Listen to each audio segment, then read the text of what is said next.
Okay, Rabotai. We're going to continue in the Hilchot of Erev Shabbat. Specifically, this week we're continuing in Hilchot of Hadlakat Neirot. We are in the books in Tzurba Rabbanan, volume 16. We are on page 85. Yeah, page 85 in the Sfarim. 85, page 85.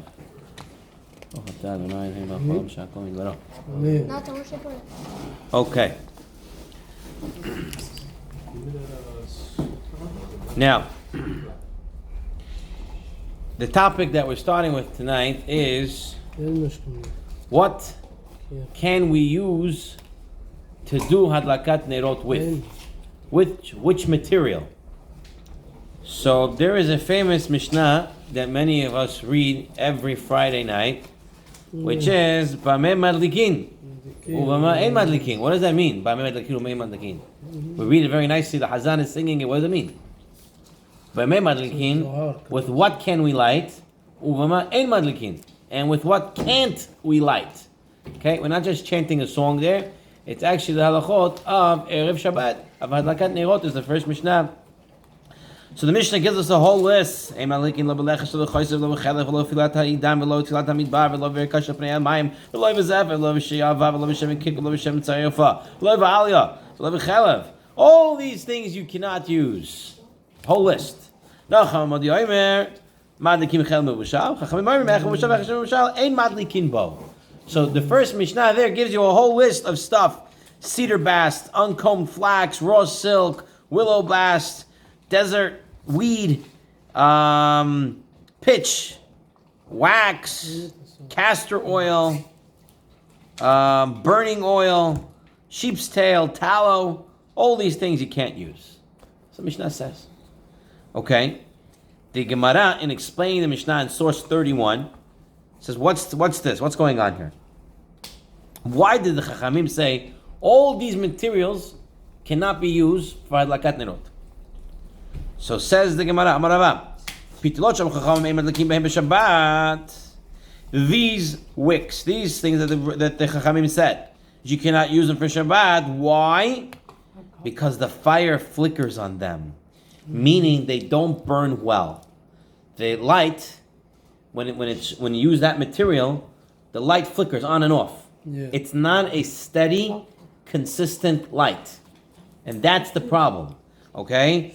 They're not drawn effectively by the wick. What would be the problem with this? What was the reason you want to have candlelights on Shabbat? What were the three reasons we said last week? Shabbat, Onik Shabbat, and Shalom Bayit. Beautiful. So Kavod, Onik, and Shalom Bayit. Well, will that be established with a flickering light that goes on and off? Think about this.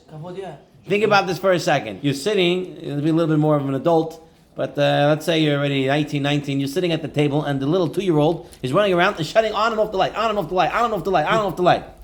It's kavod. It's onig. You can inject, you can relax, you can enjoy. No.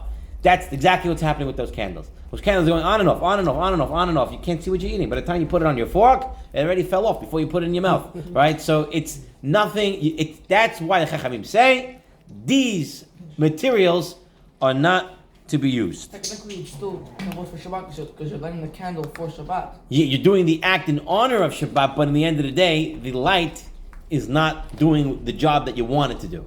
But right? That's already oneg. Say, it's like doing. So I'll give you a mashal. You know, it's like your mother asking you to do something. You do it, but you do it begrudgingly and halfway. You know, you don't want to do it that way. When you want to do the kavod Shabbat, how do you do kavod? Kavod is when you do it the best way. You do it the right way. Okay, so therefore he says these wicks are not good.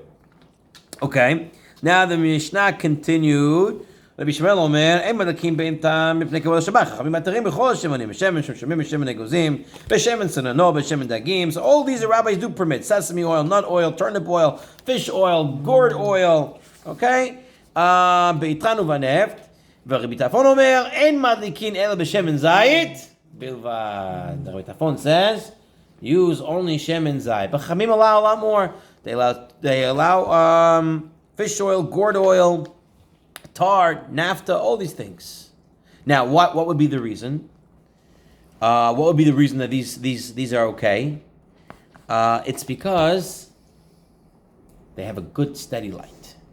They have a good light. When you use these oils, it burns nicely. You're able to get the light that you need. Now, one of them on the list was the tar, okay? The itran. The Gemara explains why itran might be or might not be good. All the Chachamim say could use it. It seems that Rabbi Tafon says you can't use it. He says only Shem and Zayit. Why is that? So my time Rabbi says mitoch shirecho ra'a. You know what the problem with tar? It smells bad. All right, so you're lighting the candle. You're getting a steady light, but at the same time it stinks. Very good. So gzeira shemin chena v'yotzei. The guy's gonna be sitting at his table, and it's gonna be a stinky light. He's gonna leave. I can't eat. I can't enjoy my food. He walks out. Abai, what did Abai say? Abai says, v'yotzei. Let him get out. The candle's lit. All right, like you were saying. What's your name? You'll tell me soon. Omerle, shani omer hadlakat ner b'Shabbat chova. He said, all it didn't require is that there be a light, l'kavod Shabbat. So maybe Abai and Rava is having that machloket of kavod and oneg, right? That we saw from Rashi and Tosfot. Maybe it's really a machloket Abai and Rava, right? Rava is saying you can't use a light that stinks. Why? Because you're not going to have oneg from it. You can't enjoy it. You can't enjoy the light. So maybe it's an oneg issue, right? And Abai says no. It's a steady light. It's a straight light. It looks very good. Maybe it's just kavod, right? So maybe that's the machloket of kavod and oneg.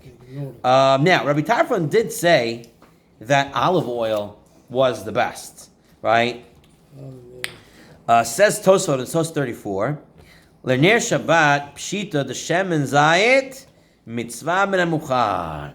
The shemen zayit olive oil is the best to use for the mitzvah. Why? Because it goes after the wick very good. It lights very, very well.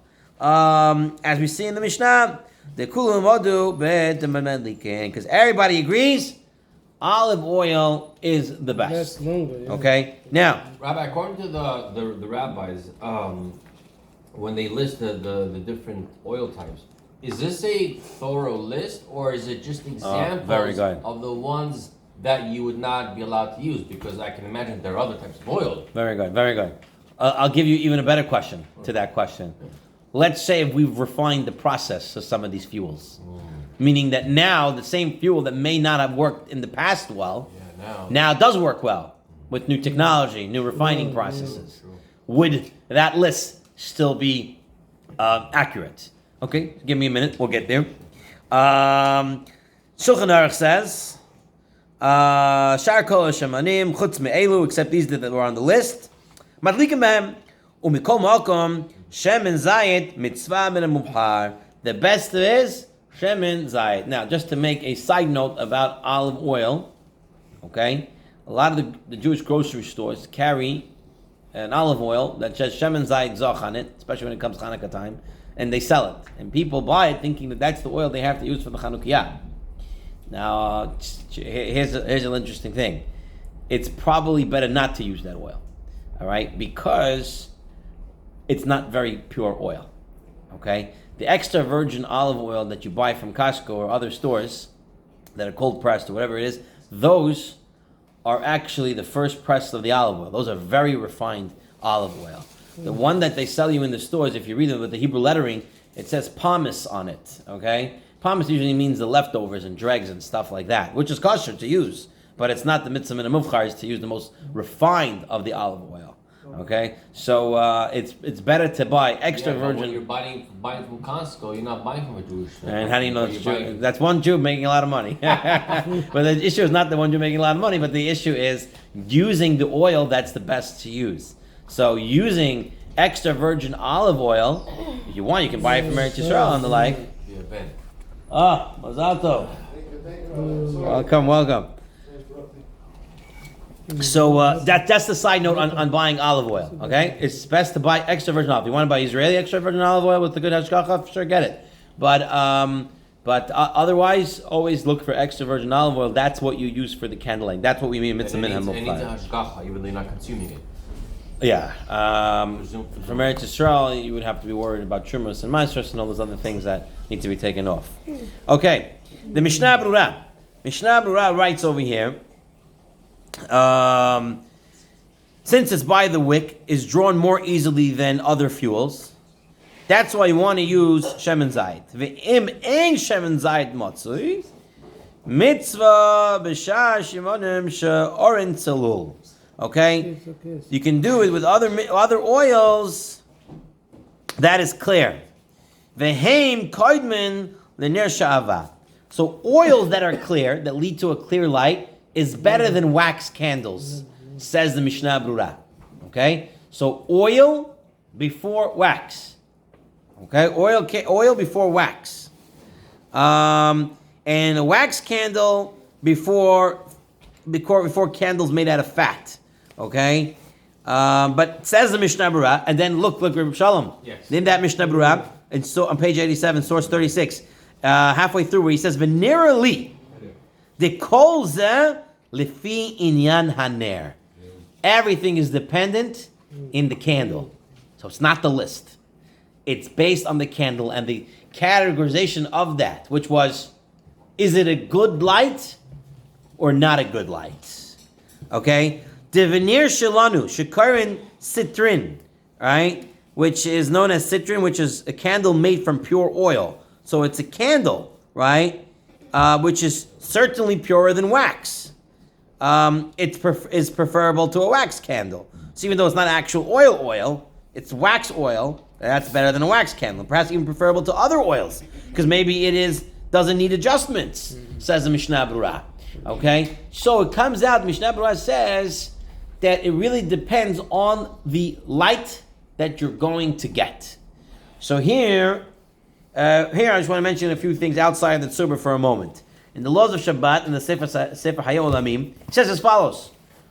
One should use olive oil, right? That's mitzvah menuchar, but including in that, he says, one who uses olive oil merits to see their children become Talmidei Chachamim. Wow. Okay? Wow. So using olive oil to light the candles is a skula, right? People love to always look for skulot. So I don't want to segue too much into skulot, but in general, Rav Pam, Zechzik Baruch would say, any segula that in and itself is a mitzvah, right? Someone says, read Tehillim, that's a skula, that's a true skula. Learn extra Torah, that's a good mitzvah, that's a good skula. If it's a segula that says, take these rabbis' teardrops and put it on here and put it here, or dance around in a circle and hold the mezuzah and do things like that, red string, anything that's using the wine of Chaim Kanievsky. I would say there's really, I don't want to get into it too much, but some rabbi came over here yes, from the show and he said that this is the. he didn't come to my show. He didn't come to my show. money, so I was wondering. Rav Reisman spoke about it, and he said he doesn't have a shirish for this. No, but it's I understand. Right. So again, Rav Pam, Rav Reisman were very clear. If the mitzvah, if the inyan itself is a mitzvah within itself, then that is a legit skula. Anything that's not in and of itself a mitzvah, you stay away from that segula. For example, there was one point that they said if you give certain tzedakah, they'll go to the kotel and they'll blow the shofar 101 times. Right? There's no mitzvah in blowing a shofar at the kotel 101 times, or going to a mukah and blowing the shofar 101 times. There is no mitzvah in and of itself to do that. Therefore, we would stay away from such a segula. So if they tell you, learn more, daven more kavana, right? That's the skula that you want to go with. Okay. If you have a wax candle, yes, good. that lights better than an oil candle. So Mishnah Brura said that. He said then use the candle.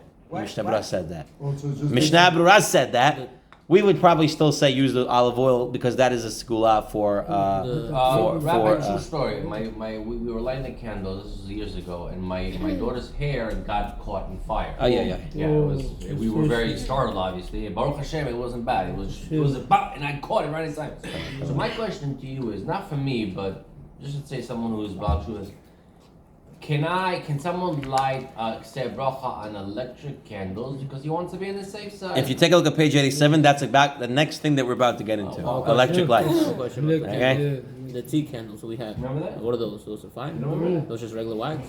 Those are regular wax. That's good, right? That's after saying that's after. Yeah. It is 100% kosher. Yes, 100% kosher. Okay, in the Yalkut Yosef over here, in the English edition, page 182, outside the Tzurba for a moment, he writes, for example, today they have a kerosene lantern, right? The kerosene, the clear, not oil, but it's kerosene, right? He says, no problem.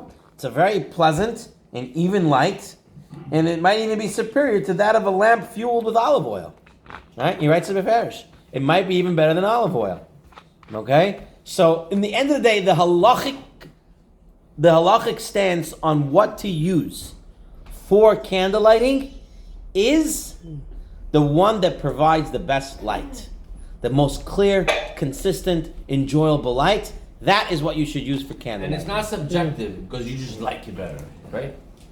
It's more convenient, I think. Let's say I like the way wax burns. No, I like it. The idea is clear. I like seeing the candles very romantic. No, clear, consistent light. That's the gather. Clear, consistent light. That's objective. That's objective. To a degree. Yeah. To a degree. Okay? But most people will agree a certain light is clear and consistent. Yeah. Okay? Now, from the Kabbalistic point, the Arizal was very makbid in saying to use olive oil. Okay? And the Skula is using olive oil. So, halachically, any light that is clear and consistent, even if it might even better than olive oil. Kabbalistically, olive oil is the best, and that's what you should use. So, those have to be the kosher, right? No discussion about electrical. It's got to be olive oil. Perhaps, yeah. The Arizal wants to specifically use olive oil. I don't know if the Arizal held that it's not kosher to use not olive oil, but the Arizal held that olive oil is number one. Not like we're saying halachically the best clear and consistent light is number one. Rather, olive oil is number one, according to the Arizal. Okay, so what should most people do?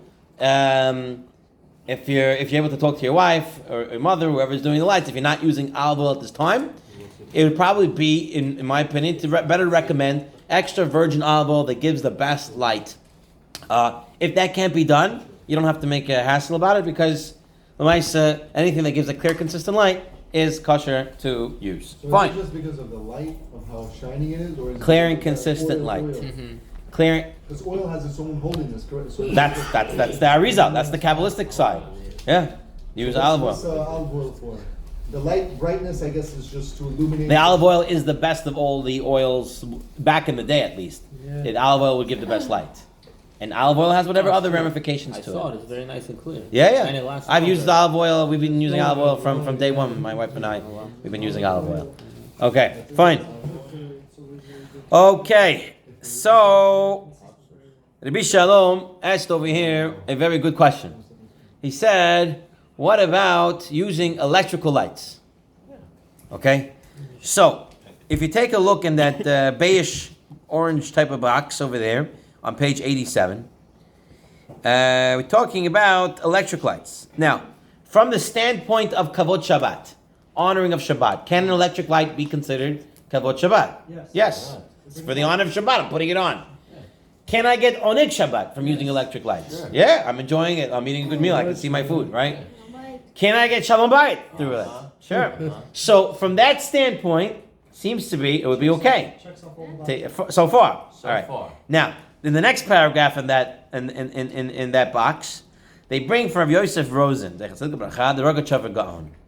The Rogatchover Gaon said, one second.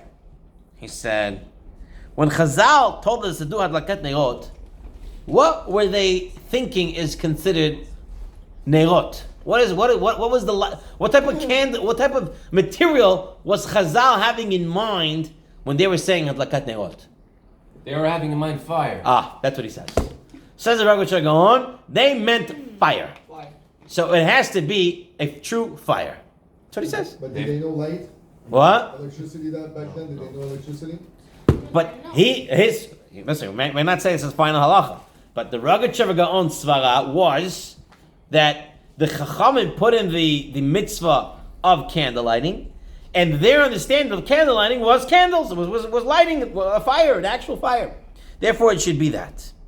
Chacham ben Zion Abba Shaul comes in, and he tells us that battery-powered light may be used, but not light that's coming from a current, that's not from a battery, like from the wall, or something from the electric outlet, or straight from an electric plug. Let's take a look. Like a lamp? Take a look. Yes, anything that's plugged in or anything that's coming from an AC current. Okay, take a look at this. Okay, says the Or L'Tzion. You could use electric lights, and even maybe fluorescent lights. He says, which is a big chiddush in itself. We'll see the issue with fluorescent light. All right, so just know there's, at least to me, there's three types of lights that I know of. Right, so we have the old incandescent bulb, which is the least of halachic questions that it might actually really be considered fire. Many old Gaonim hold that it was actually considered fire, the incandescent bulb, right? It's heated metal. Then you have fluorescent bulbs. I don't know, some young guys might remember the fluorescent, but those are the long lights, and those are usually, it's gas in there, okay? It lights with gas. So it's no filament. There's no no metal filament. There's nothing that lights up. It's gas. And then you have, today everywhere you have is LED, okay, which my understanding is that it works with crystals, okay? And again, no filament, nothing in that sort of sense, okay? So, but for now, he says, however, if it's mechuberet, if it's connected to the AC power, it's not possible to fulfill the obligation of Shabbat candles. Because every moment, a new current arrives, which is not connected to the original lighting. And the one who turns on the light is not considered to have lit the light that comes from it. Oh, wow. So Chacham ben Zion Abba Shaul says, if you have a battery, then the battery is the fuel. Okay? And the fuel is giving us a consistent light. So then, you have halakat nerot.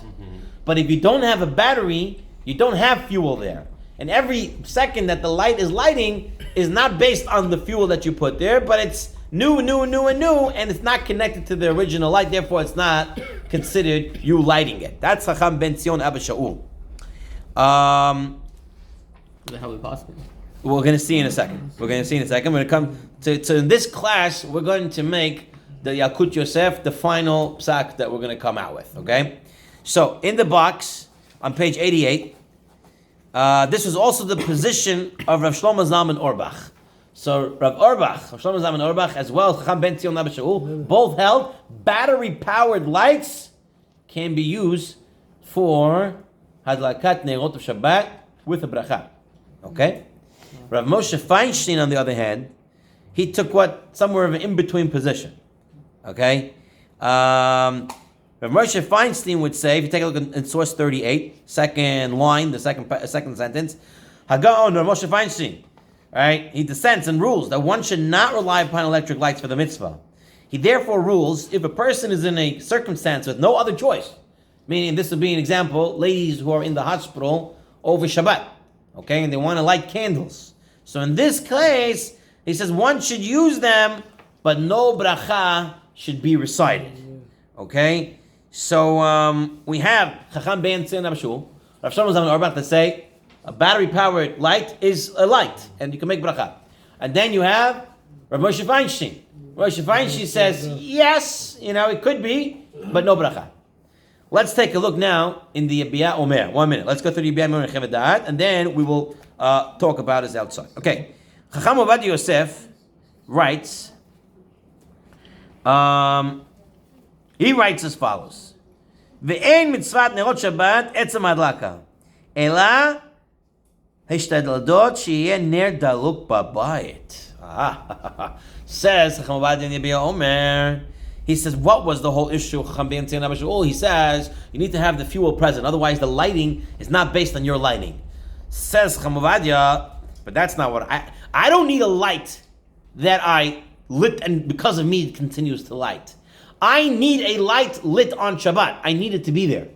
So I lit it, and now even if it's not me, it means electric current keeps sending new electricity to it, so what? But it's lit, and therefore that will be good, says Chacham Ovadia. All what you need is that the light should actually be there. So, it comes out very interesting over here. According to Chacham Ovadia, you can technically even use a light bulb.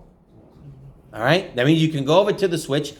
I didn't tell you what final psak is right now, but according to this day out right now, you can go over to the switch, shut it down, right? Before Shabbat, Yeah. Make bracha, check Shem Tzivanu, Ladlik Ner Shel Shabbat, turn it on, right? Because we swear to make the bracha before we light, right? So and then turn it on.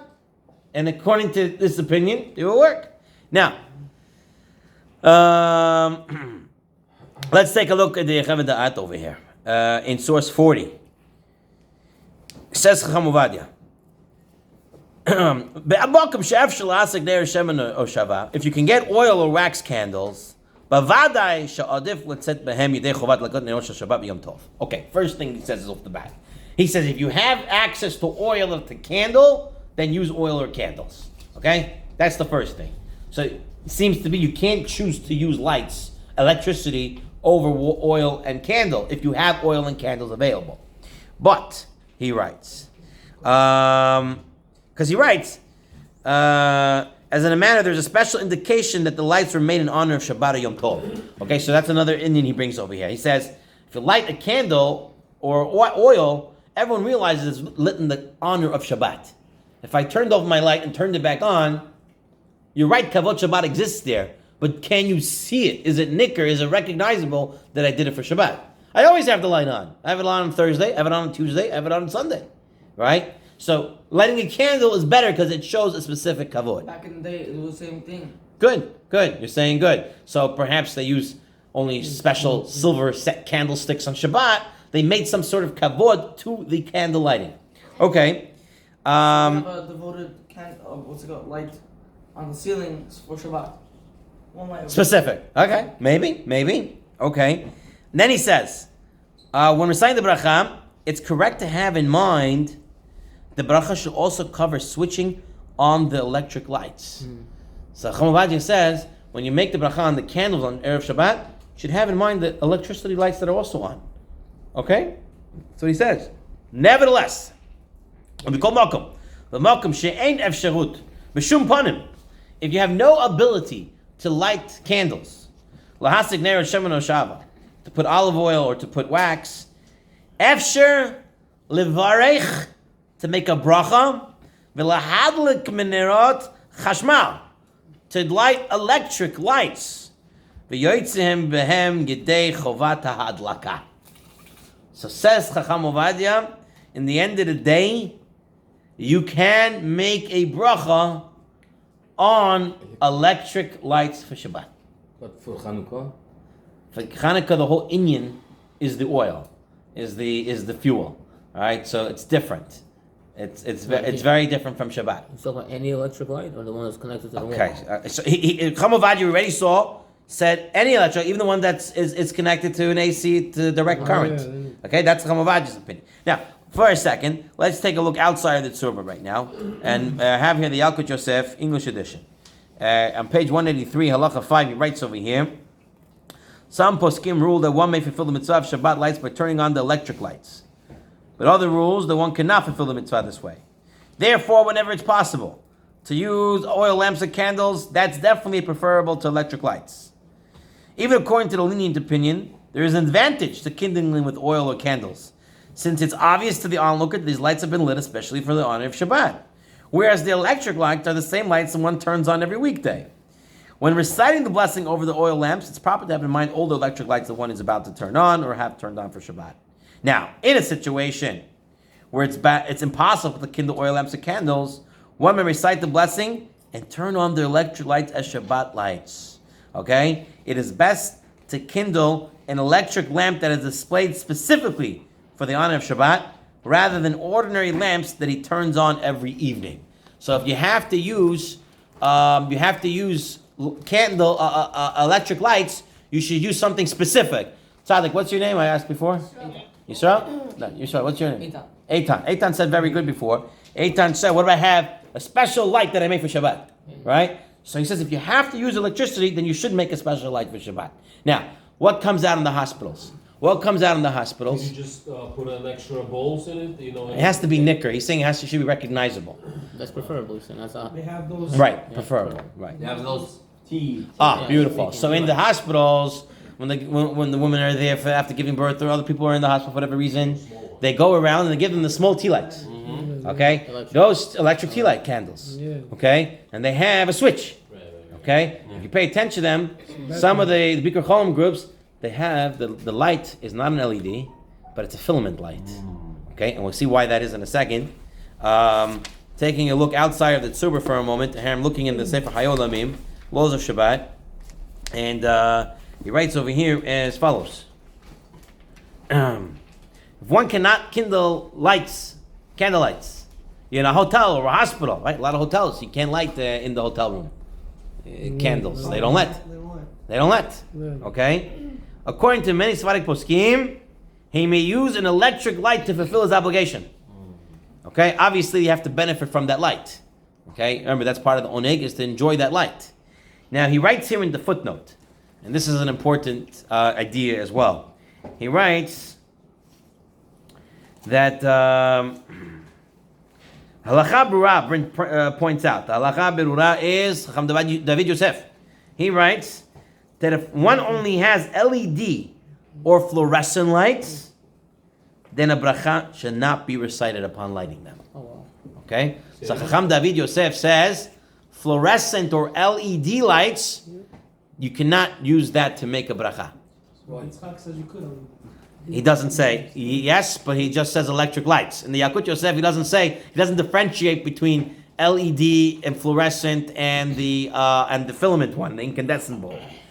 And the idea there is, again, do we say there's a real fire or somewhat of a real fire in an LED or fluorescent? Meaning, do you really need that fire there? Okay, so it's like Chacham David Yosef is saying, he's saying what the Rogatchover Gaon, at least in my mind, was saying, but was saying it to an extent. Meaning, the Rogatchover Gaon said, when the Chachamim put in the Gzeira of the mitzvah of Hadlakat Nerot, they said fire. That's what the candlelighting. So says Chacham David Yosef, it has to be somewhat of a fire, right? And there are many who hold that an incandescent light bulb is mamish eish. It's really fire, right? In fact, there were some Chachamim in Europe that they used to, on purpose, and the ones who came originally to America, on purpose would use Motzei Shabbat, an incandescent bulb to do Havdalah on, to make Bar Mora Eish, to show that it's actually Eish. Because a lot of the Jews who came to America in the early years, and when electricity came to Europe, they said, this is not Eish. So you can use it on Shabbat, right? You're not allowed to light a fire on Shabbat. So if you say that electricity is not fire, then you can use it. So a lot of Chachamim said, no, I'll show you it's Eish. And they made the bracha Bar Mora Eish on the electric lights to show that it is Eish. And in that sense, then what Chacham David Yosef is saying, it has to be somewhat of an Eish. Okay? But he's saying, like Rav Moshe Feinstein, like, okay, the fluorescent and the LED, if you have no choice, you can use them, you yaitz the mitzvah, but don't make the bracha. Okay? Because it might not be that Eish that should be used. Okay, so if someone came to me and asked me what to do, this is the way I would say the halacha, like in the halacha berura. I would tell them, you can make a bracha on electric light, and I would say preferably to get a battery-powered light. Why? Because a battery-powered light, you have Avshalom and Zalman Auerbach, you have Chacham Ben Zion Nabshu, you have Chacham Ovadia. Everybody here agrees that you can use a battery-powered light. So you have a lot of opinions that agrees to that. And I would also say to make sure to get an incandescent bulb, right? Because an incandescent bulb, you have many who agree that that's actually fire, right? So like that, then you can definitely make a bracha. So at the hospital that I work at, Maimonides Medical Center in Brooklyn, I've seen that the Bikur Cholim, they give out those tea lights, the candle lights, with an incandescent bulb. So it has a filament in there, so it lights up, and according to many, you can make a bracha on that for Hadlakat Neot of Shabbat. Okay? Fine. But if you do the bracha on that, and it's a content with timer, middle 11 o'clock, 10 o'clock, 12 o'clock, it automatically goes off. The tea lights, the electric tea lights. No, not hospital. You say at Saying home, electric light. electric, you put a switch on. Right. So we're saying better not to make the bracha on just the switch. It's better to always use a battery power. Only if you don't have. Right. If you don't have, then you can, according to Chacham you can use. But even Chacham if the Chacham David Yosef is saying, he's saying that it should only be an incandescent bulb, then yeah. If it's on a timer, it's on a timer. Yeah, so. As long as you benefit. Yeah, as long as you had some Oneg Shabbat from it. It's like if it goes out by itself. Yeah. Okay. Fine. They have a nice chart on page 90 of the different types of battery powered, AC powered, olive oil, other oil, wax candles, of who says what and what's the advantages and disadvantages of them. Okay. So that is in using electric light. So, Rabbi Shalom, you asked the question for safety reasons. Can I use? So I'm saying if there are a lot of kids around. So it seems from the lashon of the Alkut Yosef that you should only use electric lights if you have no other choice. Okay. Like you should, yeah. So if you have the choice. So what I said last week when we started this topic, I said remember that even though you're doing a mitzvah, it doesn't mean safety gets thrown out of the window. The first thing is, are you doing a mitzvah? You always have to make sure you have to be safe. I'll give you proof. On Pesach night, we call Pesach night, the Seder night, we call it Leil Shimurim. What does that mean, Leil Shimurim? Shem protects us. Shem protects us. Yet, when it comes to the Seder, which side we have to lean on when we lean? The left. Why the left? Safer. Why? Safer. I thought it's Leil Shimurim. Who cares? I'm safe anyway. No. You know why? Because even though you're doing a mitzvah, even though it's Leil Shimurim, you still have to take precautions. You cannot just throw safety to the wind. You always have to be safe. Therefore, person has to have his eyes, right? The Chacham has his eyes in his head, and therefore he has to prepare in advance. If you know you have little kids at home, you have stuff like that, you have to find a spot. You have to find a spot. Today people have the break fronts, so they have other things that they make on the side, and you can put the candles higher up, you can put it in a case or whatever it is. This way it gets protected, and it's not going to be knocked down. And you have to be careful, and especially you have little kids, you make sure they don't climb there. Teach your kids about safety. Rabbi Adler, right? He has that beautiful song, Aish is fire is hot, don't go near fire, please do not. I don't know if anyone ever heard the song. It's a very good, he has it on the Hanukkah, he has a very nice thing. I always play it to my kids every Hanukkah, this way they remember the Aish is fire. And it's also important that the parents model this behavior. One of the things that we do on Hanukkah, when we light the menorah, and if we're leaving the house for a party or something like that, I would light the candles, I would wait a half hour, and then I will shut it down. Right? And my wife always says, leave it. I said, no, I don't leave it. Right? Even though I leave my Shabbos candles overnight, sometimes I already go to bed. But to show the kids that, and especially, it's safety. How many stories you've heard year after year, someone's Hanukkah lit them? Why? So it should be supervised. Right? And if you're going to leave your candles, you have some people Friday night, they have candles that'll go a very, very long time. Right? Call to Our Lady, sometimes they put a lot of oil, a lot of wax, right? You should at least put it in a place that you know it's safe. That's even if something flickers off, it's going to fall down on a tray or something like that. That won't allow it to spread. Right? You should put space on a big tray, something that it should fall on, something that it won't light and go. This way, you've taken the safety precautions needed. And on Shabbos, do you guys sleep while it's still lit? Yeah, sometimes the candles up. I'll go upstairs. I go sleep. Well, let it be. But we know we have the tray there underneath, and we set it up as best as possible. We did our things. Right. Some people put the water on the bottom, so this way it goes out at the end. In the bottom where? In the oil. So if you put the oil, you put like 50% oil, 50% water, whatever you want to do. That way it just extinguishes. Yeah. Okay. So based on this now, let's move on to our next topic. The question here is, if you look at the second orange box on page 91, and what is the halacha if one wishes to eat the Friday night meal in a place other where the candles are lit? Okay? So, Ephraim invited me to his house. I come to Ephraim's house. He has the candles lit in the dining room. And then he says, listen, I just built a gazebo in the backyard. It's beautiful weather. We're all going out to eat. Can we do that? The candles are in the dining room. And the candles were lit for kavod, oneg, and shalom bayit. I'm going to go out to the gazebo. There's no candlelights there. So can we do this? So says the Sefer Agudah. He says over here, in the summer, one may eat by daylight in a location different than that of the candle. Okay? Yachol, echol arayom, shlomo kamaner. Okay? But, uvekayetz yasu nerot aruchim. You have to make long candles. Shlo yichbu kodam laila. Vim lo yasu ken, hevei bracha levetala, deshraga betehara mayim mineh. He says as follows. Two ideas he brings up, very important ideas. A, yes, you don't have to eat by the candles. Okay? You should preferably put the candles where you're going to eat, but you do not have to eat where the candles are. Okay? So you can technically, Ephraim, we can go to the gazebo. We can do it. But then he writes, As long as there's light. as long as there's light, as long as we can enjoy the meal. Right. Meaning when it's daytime or That we can enjoy the meal. Right. You shouldn't eat your meal where it's dark. We saw that from You Rashi. have to Right? see them at least. Yeah, once, yeah. So I say there's light there. I have in the gazebo. I put candles. I put electric lights or whatever it was. Gazebo. It's like outside a little like I a got special it. place where people can Okay. sit and eat and stuff like that. Okay, but then he says, what happens over here? What happens in the summer? A lot of us pray early in the summer, right? What time is mincha upstairs? Down here, wherever you have mincha? 7 o'clock. down here 7:30. Okay, let's say we pray mincha at 7. What time we finish? What time we finish the tefillah every time when they start 7? What time they finish Arvit? 8 o'clock. Time you come home, 8:15, 8:30. Shkia is only 8:30. Okay? According to the earliest opinion of Tzet Kochavim for us Faradim, which is about 20 minutes after Shkia, so 8:50. 8:50 now is Tzet. So what happened? I came home at 8. We never used the candles. The candles were lit before I went to shul or after plag. During Mizmor Shel Yom HaShabbat, you told your wife exactly when you say it. She lit the candles, so she lit it before Shabbat. Shabbat didn't yet come. We came back home. We took our meal outside. Okay? By the time we came back, the candles are gone.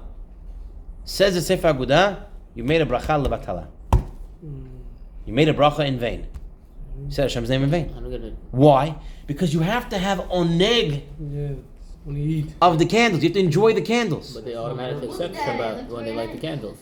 But if you weren't in the room and you saw somewhat use those candles when it was Shabbat, The whole purpose was for that. exactly. So then you didn't use it. And then you made a bracha levatala. So he says, if you're going to do this, make long candles. Don't put any water in. Just put oil. Okay? So when you come back, it's light. And now I'm using the light. I'm walking around. I can see where I'm going. I'm getting a snack. I'm doing something. Whatever it is. I've now used the candles. I've done the Onik Shabbat with the candles. And then it's not a bracha levatala. So a lot of people don't recognize this. A lot of people, they go away for Friday night. They light the candles in the house before Shabbat. Right? They say a lot, like Nisha Shabbat. They light it. They then go to their mother's house. They go to their mother's house. They go to their mother's house. They stay there 5-6 hours. Right? The time they come back, candles are gone. They never had use of those candles on Shabbat. They made a bracha levatala. Bracha levatala. But let me ask you a question. On Friday night, when my wife lights it, the room's already lit, and we can all see. And when she lights it, isn't it the bracha levatala? So you remember what Chamavadia said? What did Chamavadia say? What did Chamavadia say about the candles? What is it? He said it creates a recognition of Shabbat. Why have candlelights here? You never have candlelights here. Oh, I have candlelights. You know why? Because Shabbat. It's a certain ambience, a certain recognition, and that in itself is kavod. That in and of itself is kavod. When you have that special recognition to the light. Okay? Now. So you recommend buying those 3-day candles, saying that? For that instance. Buy 3-day Yeah, candles. you don't have to be as 5 of them. You can just make sure it's on for a longer time. Then when you come back, you can still use it. What if we got light in the kitchen, for instance? Yeah, you should use it. You should use it. That's what I'm saying. Yeah. If the candle's already gone, So, I had a situation like that. The Rav said, light the candles. I told him I'm going to come back. Yeah. He's get me out. He says, light the light switch as well. right, if you did it in honor of Shabbat, okay, technically you can do that, but you should, if you're making the bracha on the candles, you should technically have onik Shabbat from those candles, even though you're lighting the other ones also for Shabbat. so you have to have that in mind as well, right? Yes, we should. It's a better thing. You don't have to, but it's good. Source 42, he writes, for those who light in the corners of the house but eat in the courtyard, says the Shulchan Aruch, if the candles are not long enough to burn until the night, then it's a bracha levatala. Shulchan Aruch says exact. Same thing. Says the Shulchan Aruch, that's me, just to keep me on track. Okay? Says the Shulchan Aruch, some say that Kiddush should only be said by the light of the candle. Some say that Kiddush is not dependent on the candle. And if one enjoys being in the courtyard more because of the air, he may recite Kiddush in the courtyard and even eat there if he doesn't see the candle. As the mitzvah of the candle was given for enjoyment and not to cause distress. Meaning the whole point of the candles was for oneg. If I'm going to have more oneg in the gazebo, then I should go there. Okay? But it's not to take it away. Says the Mishnah Berurah, it's only permitted to eat in the courtyard if eating in the house would cause great distress. So Mishnah Berurah takes a little bit of a different approach in the Shulchan Aruch. Mishnah Berurah says, not so easy to go outside. You should technically stay by the candles. Only if inside is a problem, then you can go out. Right? Shulchan Aruch doesn't say that. Shulchan Aruch says, if you enjoy it more outside, you can go outside. You don't have to worry about the candles. Mishnah Berurah says, no, you should really be by the candles. You can only leave if it's too difficult in the house. So a different way of looking at it. In terms of light, right? Yeah. Okay, ends off on page 93, source 45. The Piskei Teshuvot writes, in our times, Manenu, Ma'anachon sheidliku et ha'or chashmal, tekefu miyad samach ladlokas neros. Ve'yichavenu bebracha gam al or chashmal. So this is what you brought up before, Tzadik. What's right after. What's your name? Simcha. Simcha said, very good. Should I have kavanah when I do the electric lights? He says, yes. When you light the candle lights, you should also have in mind the electric lights. That's also, all the lights you can have on in the house for Shabbat, should have them in mind when you're doing it. If they light in the lit room already, is that bracha l'kol or not? No, because it brings a certain extra recognition, a certain extra ambience to the room that wasn't there before. So that should resolve the issue then. The what? Of the bracha l'kol. That what? You come late back home. I hear you. You're saying because I have the lights on. What was your question? He's saying I have the lights on, so if I come home later, it shouldn't be a problem. We tend to say that you should really use those candle lights. You should have only from those candle lights, because those are the real, that ones that you're having special honor for Shabbat that you should use. Okay? We'll end the halacha shir in here. We'll do a couple of minutes on the parasha, and then we'll do the B'Yitzchak. Okay.